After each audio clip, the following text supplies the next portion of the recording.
The strong do what they can. The weak suffer what they must. We must reject this doctrine. The United Nations exist to reject this doctrine. We must stand for all, the strong and the weak. It is indeed a great honor for me to stand in this august General Assembly Hall among leaders and representatives who represent almost all of humanity. We differ in race, religion, and nationality, yet we gather together today as one human family. We are here first and foremost as fellow human beings, each created equal, endowed with unalienable rights to life, liberty, and the pursuit of happiness. The words of the United Nations Declaration of Independence have inspired democratic movements across continents, including the French Revolution, the Russian Revolution, the Mexican Revolution, the Chinese Revolution, and Indonesia's own struggle and journey to freedom. It also gave birth to the Universal Declaration of Human Rights, adopted by the United Nations in 1948. All men are created equal was the creed that opened the way to unprecedented global prosperity and dignity. And yet, in our own era of scientific and technological triumphs, an era capable of ending hunger, poverty, and environmental ruin, we also continue to face today grave dangers, challenges, and uncertainties. Human folly, fueled by fear, racism, hatred, oppression, and apartheid, threatens our common future. My country knows this pain.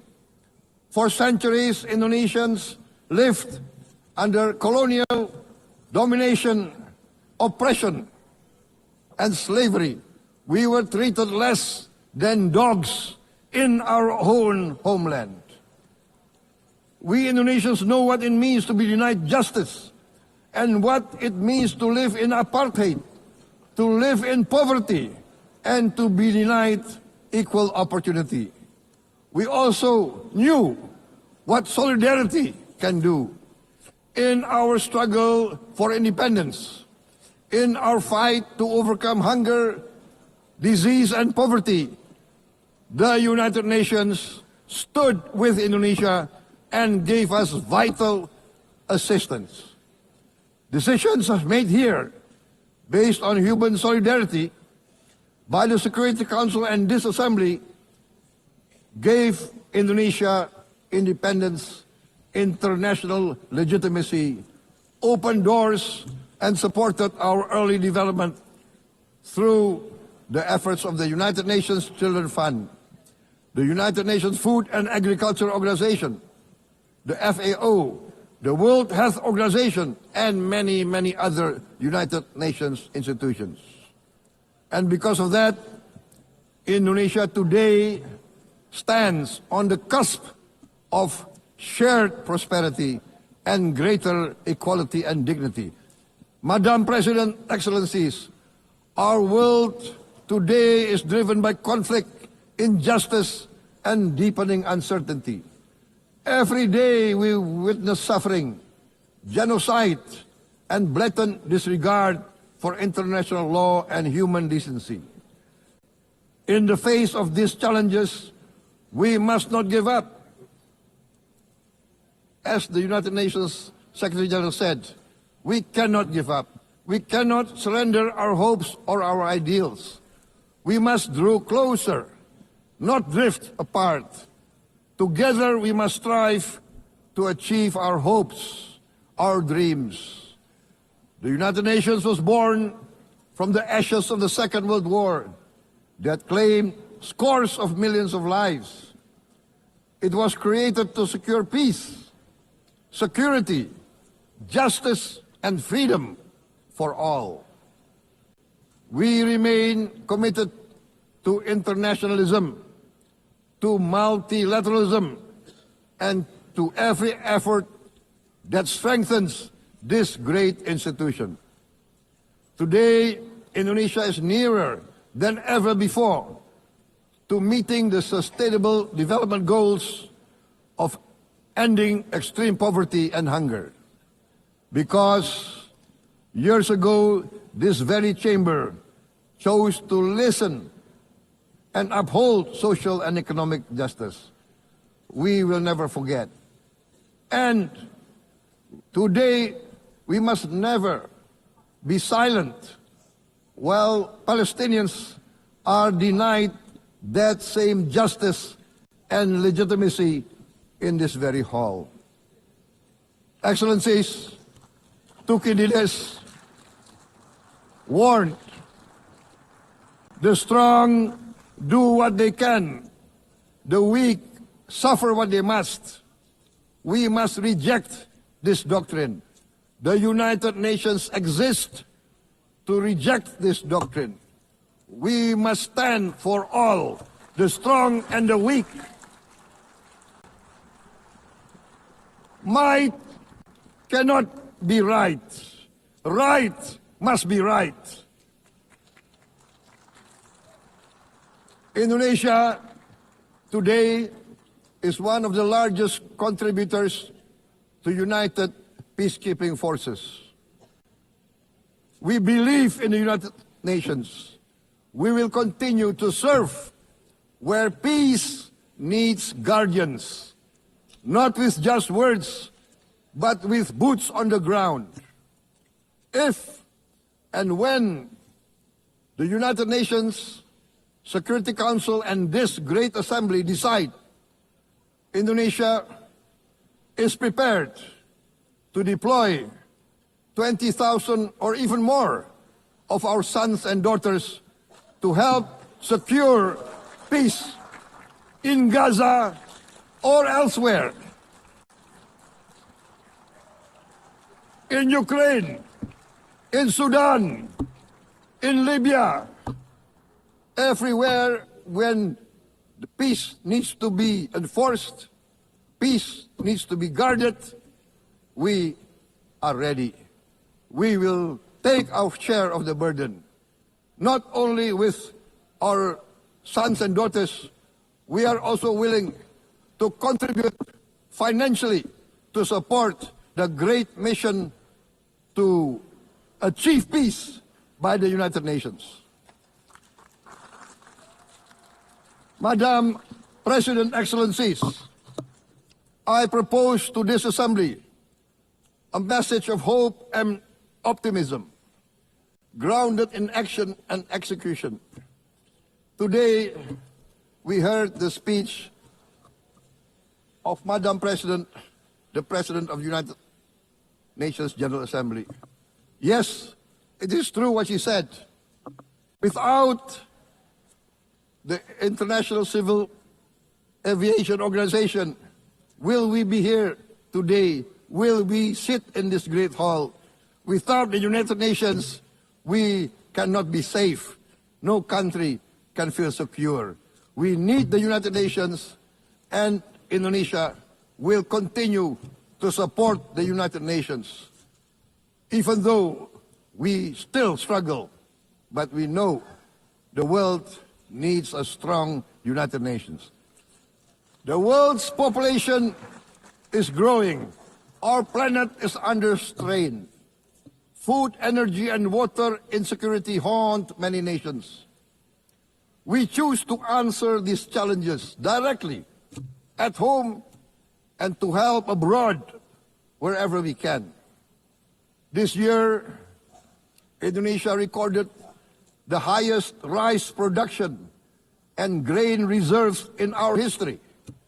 We are now self-sufficient in rice, and we are starting now to export rice to other nations in need, including providing rice for Palestine.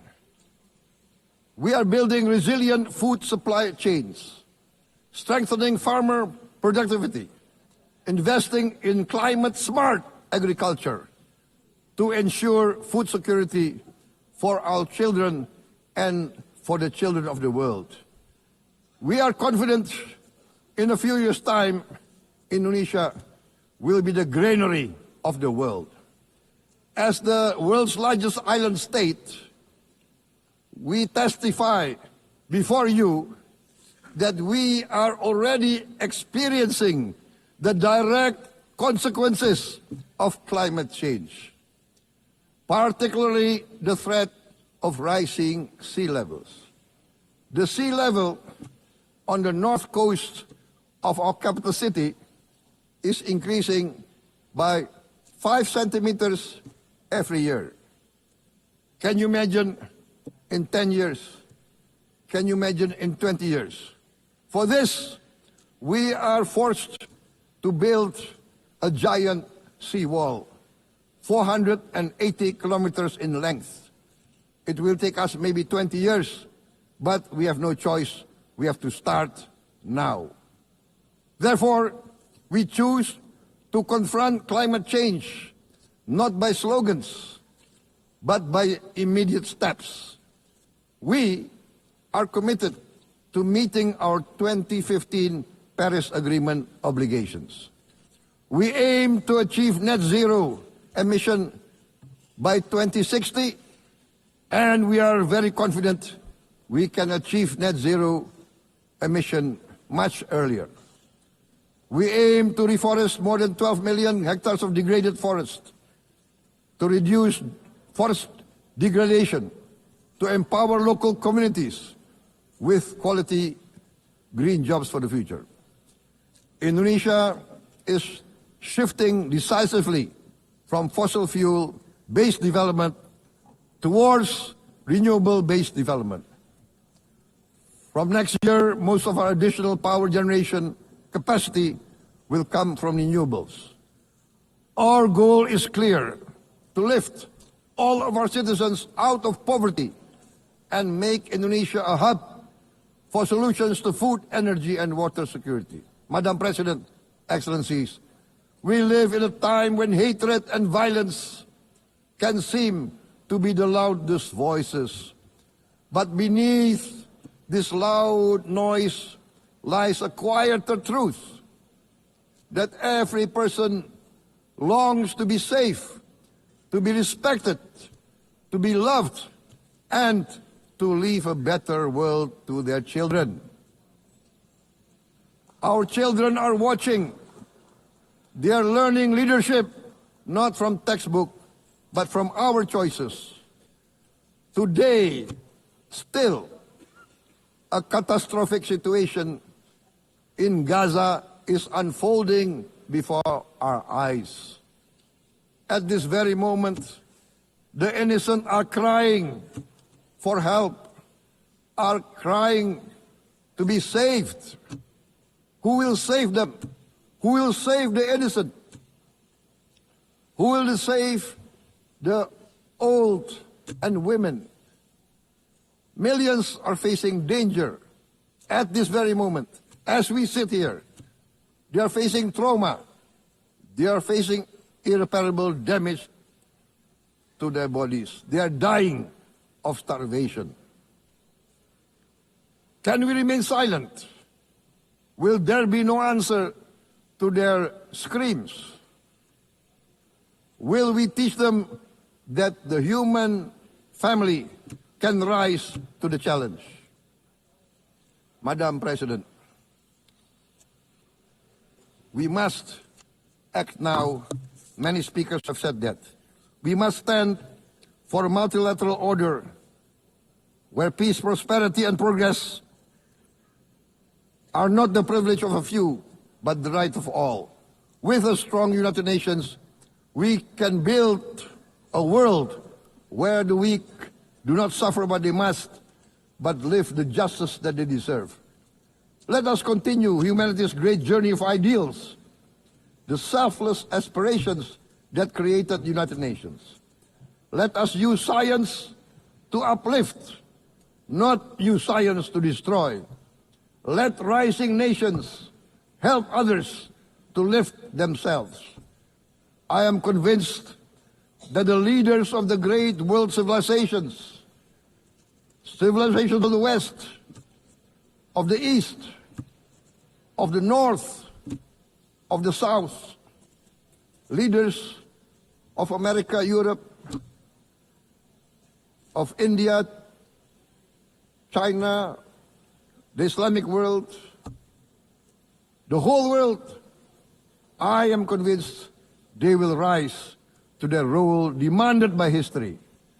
We are all hopeful that the leaders of the world will show great statesmanship, great wisdom, restraint, humility, overcome hate, overcome suspicion.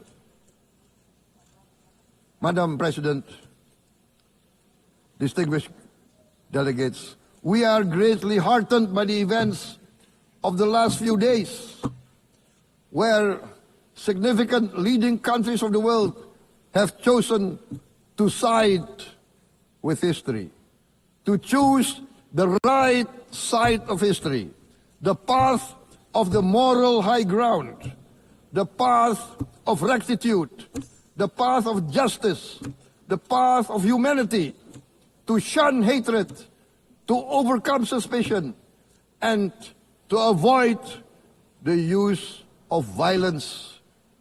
The use of violence will beget violence. No one country can bully the whole community of the human family.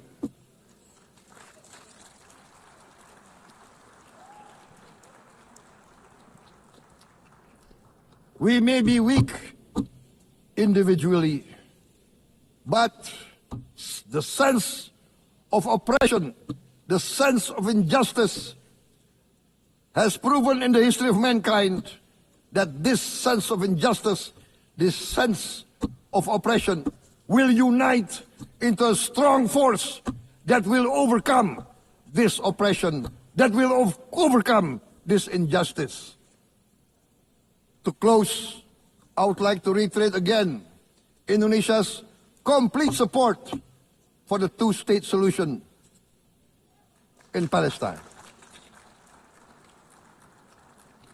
We must have an independent Palestine, but we must also recognize, we must also respect, and we must also guarantee the safety and security of Israel.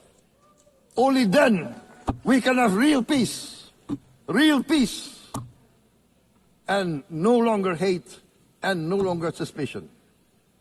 The only solution is this two-state solution. Two descendants of Abraham must live in reconciliation, peace, and harmony.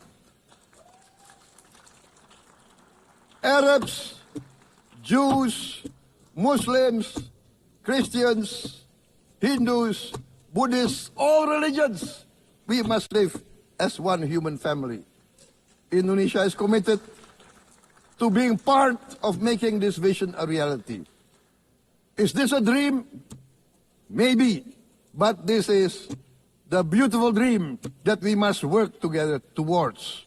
Let us work towards this noble goal. Let us continue humanity's journey of hope, a journey started by our forefathers, a journey that we must complete. Thank you. Wassalamualaikum warahmatullahi wabarakatuh.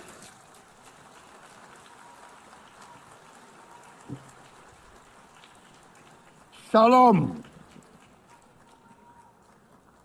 Om Santi, Santi, Santi Om. Namo Buddhaya. Thank you very much. May God bless us all. May peace be upon us. Thank you very much.